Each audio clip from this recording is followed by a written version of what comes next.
இந்த பரிகாரம்ங்கிறது மகாசிவ நாடியில எல்லாருக்குமே வர்றதில்ல. பிறக்கும் போதே எல்லா உயிரும் அவங்களோட கர்மா படிதான் பிறக்கிறாங்க. எல்லாருக்குமே அந்த கர்மாவை அழிக்கிறதுக்கான வாய்ப்பு கிடைக்கிறது இல்ல.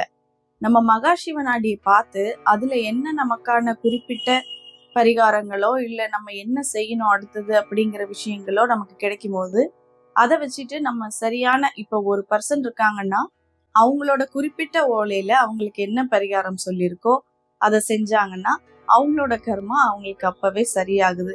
அதே மாதிரி எல்லாருக்குமே மகாசிவ நாடி பாக்குற வாய்ப்பும் கிடைக்கிறது இல்ல. ஒரு 80 பேர் நாடி பாக்குறாங்கன்னு வைங்களேன், அதுலயும் 50 பேர் தான் அவங்களுக்கான சொல்லக்கூடிய பலன்களை செய்யறாங்க.